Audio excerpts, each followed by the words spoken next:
Hello friends, welcome to the new episode of my channel. আমি অরিত্র। এখন এই ভিডিওর মধ্যে আমরা কিছু লেটেস্ট আপডেটস নিয়ে কথা বলবো। ভিডিও সব থেকে প্রথম আপডেটটা হচ্ছে দেবের খাদান 2 কে কেন্দ্র করে। তো খাদান 2 একটা নামী পত্রিকার তরফ থেকে জানানো হয়েছে যে যা পরিকল্পনা চলছে মেকার্সদের, এখনো তারা অফিসিয়ালি অ্যানাউন্স করেনি, বাট 2026-এর ক্রিসমাসেই তারা ছবিটা নিয়ে আসবে। 2024-এর ক্রিসমাসে খাদান এসেছিল, তার 2 বছরের মধ্যে তারা বেশি লেট না করে, হাইপটা যেহেতু রয়েছে তার মধ্যেই আর কি 2026-এর ক্রিসমাসে নিয়ে আসবে। প্রজাপতি 2 এবছর ক্রিসমাস মানে 2025-এর ক্রিসমাসে আসবে এবং 2026-এর ক্রিসমাসে দেব পরিকল্পনা করছেন খাদান 2 নিয়ে আসবার। এবার দেখা যান ডিরেক্টর সেম থাকে না ডিরেক্টর চেঞ্জ হয়, কি হয় সেটা আলটিমেটলি আমরা বুঝতে পারবো পরবর্তীকালে যখন অ্যানাউন্স হবে অফিসিয়ালি। এবং স্ট্যান্ডালোন গল্প হবে নাকি কন্টিনিউশন গল্প হবে, কি হবে সেটাও তখনই আমরা জানতে পারবো ধীরে ধীরে যখন প্রমোশনাল মেটেরিয়াল আসবে। এখনো দূর আছে ব্যাপারটা। এবং মাইট বি হয়তো খাদান 2 করবে বলেই দেব নিজের বডির উপর এত কাজ করছে। আপনারা রিসেন্টলি দেখেছেন তার যে লুকস গুলো সামনে এসে সেটা প্রচন্ড অ্যাপ্রিসিয়েটেড হয়েছে সোশ্যাল মিডিয়াতে। তো মাইট বি হয়তো সে এরকম ভাবেই পরিকল্পনা করছে, যেহেতু কমার্শিয়াল ছবি করতে হবে এবং সেখানে বডিটা খুব ইম্পর্টেন্ট, তো সেই জন্য হয়তো সে করছে। হয়তো পার্ট 2-তে আমরা বেয়ার বডি শর্টস ইত্যাদি আরো বেশি দেখতে পাবো হয়তো। তো এরকম কিছু পরিকল্পনা রয়েছে, দেখা যাক সেটা কি হয় আলটিমেটলি। এর পরবর্তী আপডেট হচ্ছে তাণ্ডব বলে ছবিটাকে নিয়ে, বাংলাদেশি ফিল্ম, শাকিব খানের ছবি। তো এই ছবিটার এইচডি প্রিন্ট লিক হয়ে গেছে অনলাইনে এবং ইউটিউবেও আপলোড হয়ে গেছিল। তারপরে মেকার্সরা অ্যাকশনস নিয়েছে আর কি, মানে রায়ান রফি বলুন, শাহরিয়ার শাকিল, তারা প্রেস কনফারেন্স করেছেন, এটার ব্যাপারে জানিয়েছেন যে এগুলো শেয়ার না করতে এবং তারপরে তাদের উপরে স্ট্রিক্ট অ্যাকশন নেওয়া হবে। এবং তারপরে এগুলোকে বিভিন্ন জায়গা থেকে সরানো হয়েছে, বাট একবার অনলাইনে কিছু স্প্রেড হয়ে গেলে সেটাকে তো কন্ট্রোল করা যায় না।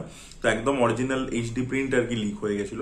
তো দেখুন, আমি একটা জিনিস বলতে চাই, এটা মানে আপডেটটা যখন দিচ্ছি তখনই আর কি অ্যাড্রেস করতে চাই, সেটা হচ্ছে যে অনেকে আমাকে লিঙ্কস পাঠাচ্ছিল, আমাদের যে ফেসবুক পেজ আছে সেখানে বাংলাদেশের থেকেই অনেক লোকে পাঠাচ্ছিল এবং বারবার মেসেজ করছে, ইভেন কমেন্ট সেকশনেও কমেন্ট পড়ছে যে বরবাদ তাণ্ডব ছবিটা হয়ে গেছে, এইচডি প্রিন্ট চলে এসেছে, দেখে রিভিউ করো। তো দেখুন, আমার মনে হয় এটা ঠিক কাজ নয়, তো আমি করবো না আর কি। তাই জন্য আমি রেসপন্ডও করিনি কমেন্টগুলোতে এবং ওই মেসেজগুলোতেও রেসপন্ড করিনি। এবং চরকি এটার প্রডিউসার হিসেবে আছে, তো আমার মনে হয় খুব তাড়াতাড়ি আর কি চরকি ওটিটি প্ল্যাটফর্মে চলে আসবে, তখনই দেখে আমি প্রপারলি এই ছবিটার রিভিউ করতে চলেছি আর কি। পরবর্তী আপডেটটা হচ্ছে গোলমাল 5 কে কেন্দ্র করে। তো রোহিত শেট্টি এই মুহূর্তে রাকেশ মারিয়ার বায়োপিক করছেন, জন আব্রাহামকে নিয়ে তার শুটিং চলছে। তো সেই ছবিটার কাজ কিন্তু সেপ্টেম্বরের মধ্যে শেষ হয়ে যাবে।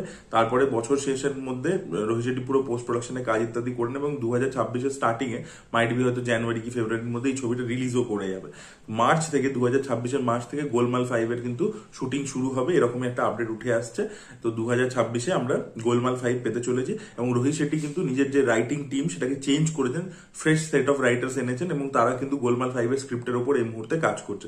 তো দেখা যাক কমেডির কোয়ালিটি বেটার হয় কিনা। রোহিত শেট্টি সিংহমাগেনের জন্য প্রচন্ড ক্রিটিসাইজ হয়েছিলেন, দেখা যাক গোলমাল তার আরেকটা ভালো ফ্র্যাঞ্চাইজ, সেটারও পার্ট 4টা কিন্তু খুব খারাপ ছিল, দেখা যাক পার্ট 5টা কতটা ভালো হয়, তারা ইমপ্রুভ করতে পারে কিনা নিজের কোয়ালিটি থেকে। এর পরবর্তী আপডেট হচ্ছে অজয় দেবগানকে কেন্দ্র করে। তো সন অফ সর্দার 2 এর টিজার সেটা সেন্সরশিপ করানো হয়েছে, 1.5 মিনিট রান টাইম, এবং নেক্সট উইকের মধ্যে কিন্তু টিজারটা ড্রপ করে যাবে।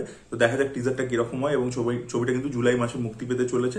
তো দেখা যাক এই ছবিটাও যেহেতু সিকুয়েল, রেড 2 তো ভালো ব্যবসা করলো, তো দেখা যাক এই সিকুয়েলটা আর কি SOS 2 সেটা আর কি কত ব্যবসা করে, সেটাই দেখার মতো বিষয়।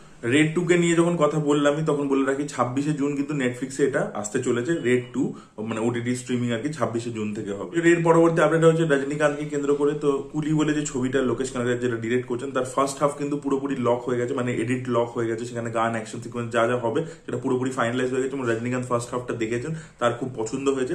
সেকেন্ড হাফে এই মুহূর্তে পোস্ট প্রোডাকশনে কাজ চলছে, এখনো এডিট সেটা লক হয়নি, তো সেটা কাজ চলছে, এখনো ছবিটা মুক্তি পেতে সময় আছে। তার আগে লোকেশ কানাডার কিন্তু এবারে মানে প্রডিউসারদের থেকে সেই ফ্লেক্সিবিলিটিটা পেয়েছেন আর কি, ছবি পুরো আগে তিনি কমপ্লিট করবেন, তারপরে 1 মাস টাইম পাবেন, তারপরে রিলিজ করবেন আর কি। মানে এরকম নয় যে লাস্ট মোমেন্ট অব্দি কাজ করতে হচ্ছে, যেটা সে লিওতে একটা ব্যাকল্যাশ পেয়েছিল, সেই জিনিসটা সে এবারে রিপিট করছে না, তাই জন্য সে সময় নিয়ে আগে থেকেই সবকিছু কমপ্লিট করে দেয়। ভিডিওর লাস্ট আপডেটটা হচ্ছে সিনেফাইজদের জন্য বিশাল মানে খুশির আপডেট, সেটা হচ্ছে STR কে নিয়ে মানে ভেট্রিমারান যে ছবিটা করছেন, একটা গ্যাংস্টার ফিল্ম করছেন, যেটা নর্থ চেন্নাই বেসড একটা গ্যাংস্টার ফিল্ম হবে, সেটা কিন্তু একটা স্ট্যান্ডঅ্যালোন ফিল্ম নয়। ইয়েস, এটা কিন্তু set in the world of ভাড়া চেন্নাই। ইয়েস, মানে ধানুষের ভাড়া চেন্নাই যারা দেখেছেন তার সিকুয়েলের তো প্রত্যেকে অপেক্ষা করছে এবং ধানুষ কদিন আগে একটা ইভেন্টে জানিয়েছিল যে সিকুয়েলের কাজ পরের বছর থেকে শুরু হবে। এবার এখন আমরা শুনতে পাচ্ছি যে ভেট্রিমারান STR কে নিয়ে একটা ছবি করছে, প্রথমে সূর্যাকে নিয়ে বাডি ওয়েসেল করার কথা ছিল, সেটা ড্রপ হয়ে গেছে সেই প্ল্যানটা। তার পরবর্তীতে এই ছবিটা করছে। এই মুহূর্তে এই ছবির প্রোমো শুট হয়েছে এবং প্রোমো শুটে আমরা এসটিআর এবং নেলসন দুজনকেই দেখতে পেয়েছি। আচ্ছা, ছবির যে ডিটেলস সেটা হচ্ছে যে set in the world of ভাড়া চেন্নাই, মানে ভাড়া চেন্নাই ওয়ার্ল্ডের মধ্যেই সেট। এই ছবির মধ্যে ক্যামিও থাকতে চলেছে কেভিন বলে যে তামিল হিরো আছে, যে ব্লাডি বেগার ছবিটা করলো, তারপর স্টার বলে ছবিটা করেছিল, কেভিনের একটা ক্যামিও ছবির মধ্যে থাকবে। আর এছাড়া নেলসনেরও ক্যামিও থাকতে চলেছে ছবির মধ্যে। আর এছাড়া ভাড়া চেন্নাই ওয়ার্ল্ড থেকে আমরা সামুথিরা কানি, তারপরে অ্যান্ড্রিয়া, এদের সবাইকে কিন্তু এই ছবির মধ্যে দেখতে পেতে চলেছি। আর ভেট্রিম্যানের সব ছবিতে কিশোর থাকে, কিশোর যাকে আপনারা ফ্যামিলি ম্যানেও দেখেছেন, কান্তারাতেও দেখেছেন, তো সেও থাকে ভেট্রিম্যানের সব ছবিতে। তো সেও ভাড়া চেন্নাইতে ছিল, তো তাকে সেই ক্যারেক্টারটাকেও আমরা এই ছবির মধ্যে দেখতে পেতে চলেছি। তো ভাড়া চেন্নাই ইউনিভার্সের মধ্যেই সেট হচ্ছে। এবার দেখার বিষয় এটাই হয় যে এই ছবির মধ্যে ধানুষেরও ক্যামিও থাকে কিনা, ধানুষের যে ক্যারেক্টারটা আনবু তার মেনশন থাকে কিনা, সেটাই দেখার মতো বিষয় হবে। এবং এর পরবর্তীতে ভাড়া চেন্নাই 2 যখন হবে তখন আর কি সেখানে এসটিআর এরও ক্যামিও থাকে কিনা, বা STR versus Dhanush face of আমরা দেখতে পাই কিনা, আলটিমেটলি সেটাই দেখার মতো বিষয় হবে। লেটস সি কি তৈরি করছে। এবং এই মুহূর্তে যে প্রোমোটা শুট করছে সেটা আলাদা অ্যানাউন্সমেন্ট, একটা প্রোমো, সেটা সিনেমার সাথে কোনো লিঙ্ক নেই। তো সেই প্রোমোটা কিন্তু খুব শীঘ্রই ড্রপ করতে চলেছে আর কি, যে এই ছবিটা যে হচ্ছে সেটা প্রোমো ড্রপ করছে। এবং নেলসনের ক্যারেক্টারটার ব্যাপারে বারবার বলা হচ্ছে নেলসনের নাকি খুব ইম্পর্টেন্ট ইন্টারেস্টিং ক্যারেক্টার থাকতে চলেছে ছবির মধ্যে। তো দেখা যাক নেলসনের ক্যারেক্টারটা কিরকম হয়, যখন বারবার বলছে আর কি, আপডেট উঠে আসছে এরকম। সো ভেট্রিম্যান আর কি খুব ইন্টারেস্টিং একটা কাজ করছে। আমি তো কোয়াইট এক্সাইটেড। ভাড়া চেন্নাই আমার খুব পছন্দের ছবি, আমি অনেকবার দেখেছি ছবিটা, তো আমার খুব ভালো লাগে। দেখা যাক এসটিআরকে নিয়ে তিনি কি টাইপের ছবি বানান, কিরকম হয় ছবিটা। বিদ্যুৎ পার্ট 2 একটু ডিসঅ্যাপয়েন্ট করেছিল, বিদ্যুৎ 1 তো এক্সট্রাঅর্ডিনারি ছিল। এবার দেখা যাক এই ছবিটার নাম কি হয়। এখনো তো অ্যানাউন্সমেন্ট আসেনি, টাইটেল অ্যানাউন্সমেন্ট, তো নামটা কি হয় এবং কিভাবে এই ওয়ার্ল্ডটার সাথে কানেক্টেড থাকে সেটাই দেখার মতো বিষয় হবে। So that was it guys, thank you so much for watching this video. ভিডিওটা ভালো লেগে থাকলে লাইক করুন, শেয়ার করুন, চ্যানেলটি সাবস্ক্রাইব করতে ভুলবেন না।